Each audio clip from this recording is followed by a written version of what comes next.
Oke, assalamualaikum warahmatullahi wabarakatuh. Ketemu lagi di video saya kali ini. Video saya kali ini mau tanya-tanya tentang seputar PKI di Taiwan, guys. Ini mau tanya sama teman saya, gimana caranya dulu kok bisa nyampe ke Taiwan. Caranya gimana, Mas? Oke, teman-teman, perkenalan dulu, nama saya Asrori dari Blitar. Di sini ngobrol santai. Saya dulu pertama masuk ke Taiwan itu tahun 2013, teman-teman. Jadi waktu itu saya ditelepon adik saya, "Om, mau nggak kerja ke Taiwan?" Gitu. "Mau nggak kerja Taiwan?" "Mau." Saya bilang ke adik saya, tapi ijazah saya cuma SD atau MI, bahkan tamatan MI kan. Ijazah saya SD, apa bisa gitu. Ya, adik saya bilang, katanya gini, sebentar saya tanyakan agennya dulu, bisa atau enggak ijazahnya cuma SD atau MI. Ditanyakan, katanya bisa, yang penting hurufnya, huruf dokumennya A sampai Z itu harus sama gitu. Terus saya diproses. Waktu 2013 saya bulan 7 sudah sampai di Taiwan. Saya proses bulan 4, bulan 7 sudah sampai Taiwan. Nah, itu di Indonya prosesnya gimana itu? Prosesnya saya calling visa. Calling visa ya. Calling visa. Melalui Jadi PT mana? melalui PT SPJ, Surya Pasifik PT Jaya. SPJ, Bos. Waktu itu di tahun 2013. Itu waktu susah banget lah, teman-teman. Waktu itu tahun 2013 itu di pabrik saya nggak ada lemburnya sama sekali. Saya di rumah ninggal anak sama istri. Anak saya masih umur 14 bulan. Susu lagi. Jadi 4 hari itu satu kerdus susu laktogen itu cuma yang besar itu cuma 1 hari. Jadi selama kerja itu saya waktu itu masih ada potongan 8.000 berapa tuh? 8.400 ya? Yang 9 bulan itu apa ya? 10 bulan. 10 bulan. Waktu itu saya kerja nggak ada lemburannya, gaji cuma 19.100 ET. Jadi dipotong potongan waktu saya ke sini, potong gaji itu 8.400. Lalu potongan di pabrik semuanya mulai dari kos, asket, aspek, terus pajak pendapatan, agensi, semuanya totalnya 6.000. Jadi 8.400 sama 6.000 14.400. Dikatakan 4.500 lah. Kita cuma mempunyai sisa sekitar 4.000-an ya, 4.500 atau 4.000-an gitu. Itu waktu pertama ya ada lembur.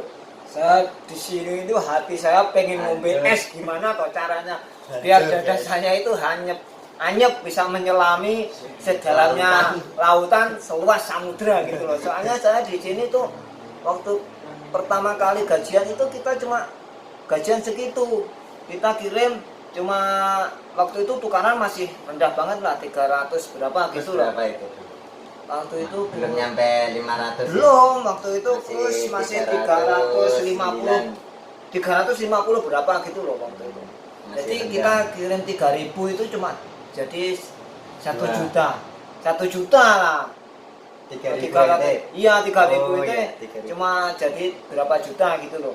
Jadi cuma saya di sini tuh cuma buat pegangan itu kadang 2.000, 1.500 demi untuk mempertahankan keluarga saya yang di rumah. Berarti itu nyisain segitu itu buat 1 bulan itu? Ya, cukup nggak cukup ya.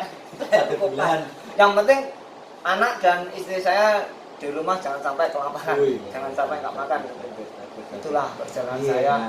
Jadi lama-kelamaan waktu itu ada peningkatan, ada lemburannya 2 jam. Waktu itu 2 jam, alhamdulillah bisa kirim 2 juta. Lepas potongan gaji lah. Maksudnya masih potongan gaji itu sudah bisa kirim 2 juta. Ada peningkatan, soalnya ada lembur. ada lembur 2 jam. 2 jam itu ya. 2 jam sampai 1 tahun. Jadi saya berangkat ke sini itu di rumah sudah ninggal hutang.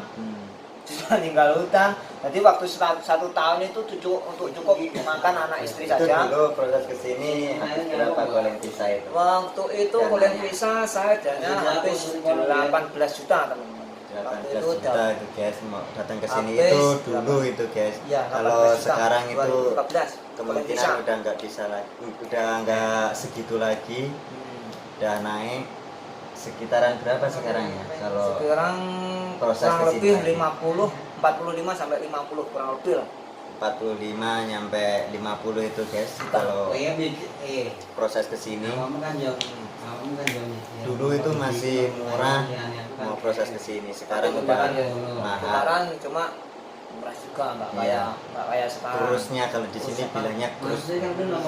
Terus itu di sini dulu masih rendah. 350 berapa? Kalau sekarang udah nyampe 500 guys. Jadi kirim 3.000 itu di rumah udah 1 juta lebih. 1 juta lebih ya. 1 juta lebih untuk Nah. makan anak istri 1 bulan. Cukup Saya itu bilang kan. sama istri saya, yang penting susu anak kita jangan sampai telat.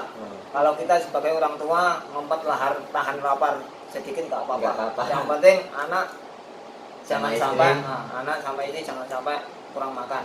Kalau bisa. Kalau bisa itu. Yang ya. penting kita sebagai presiden rumah tangga harus bisa.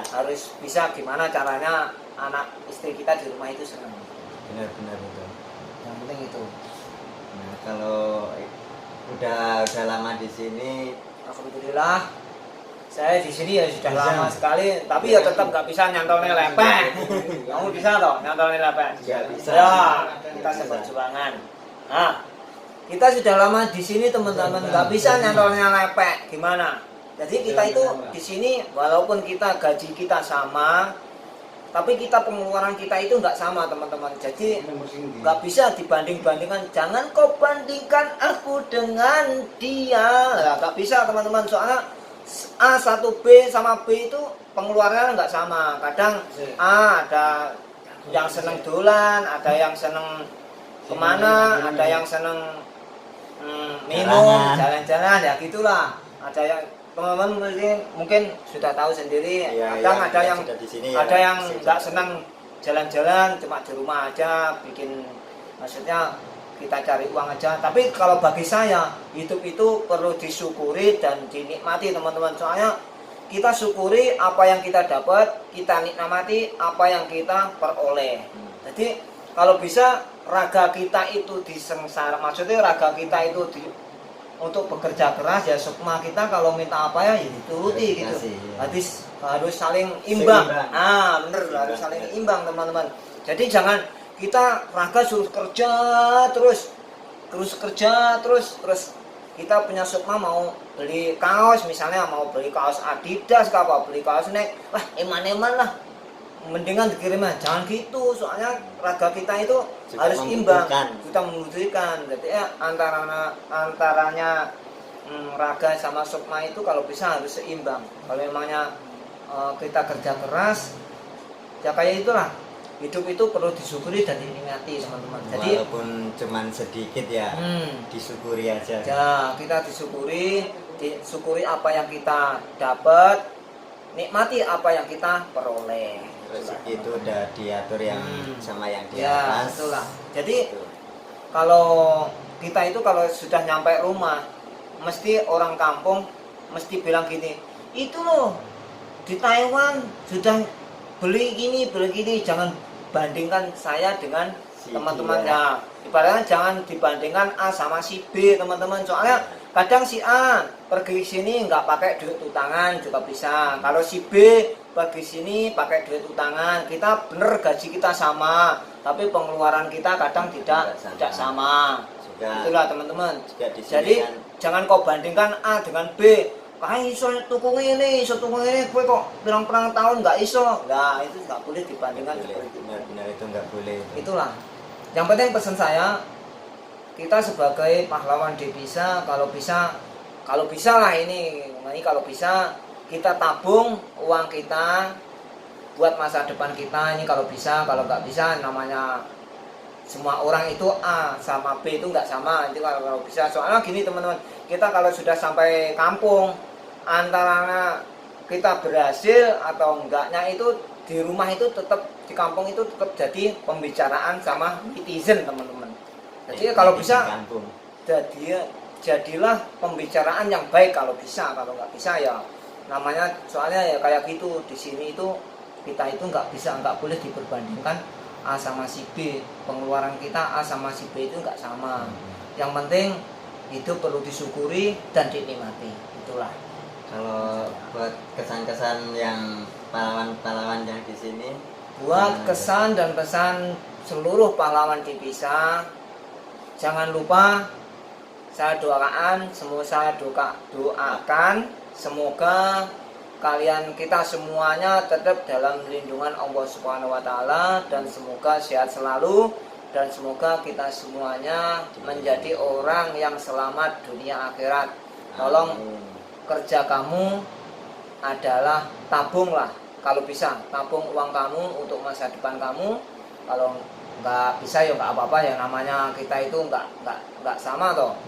Si A sama B ya kayak katakan tadi lah, kalau bisa tabunglah uang kamu, ya seneng-seneng ya seneng-seneng. Kalau kita ya, kita bisa kontrol sendiri lah gimana berhasil dan tidaknya kita itu tergantung diri kita sendiri teman-teman.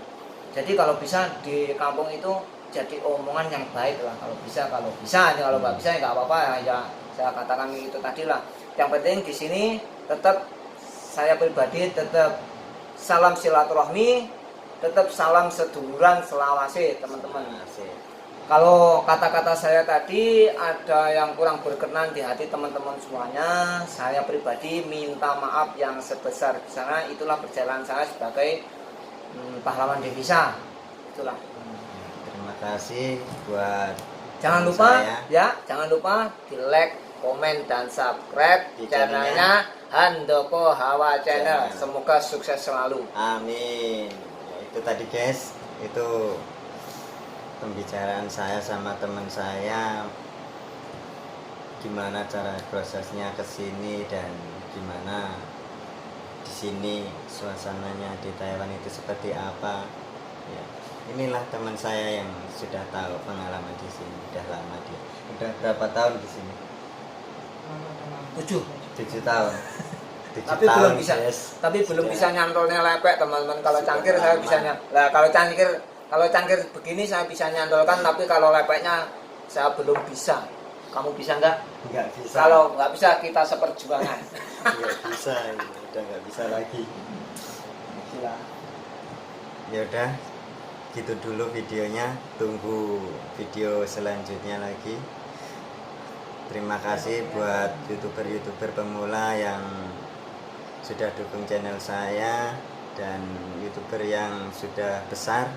Terima kasih juga yang sudah mensupport video-video saya. Jangan lupa subscribe, like, and comment di channelnya Handoko Hawa Channel. Salam seduluran selawase. Jerene koncoku sebelah lek aku los dono lek subscribe guys. Aja nyampe lali YouTube Handoko Hawa Channel. Ya wis ngono dhisik, Lur. Assalamualaikum warahmatullahi wabarakatuh.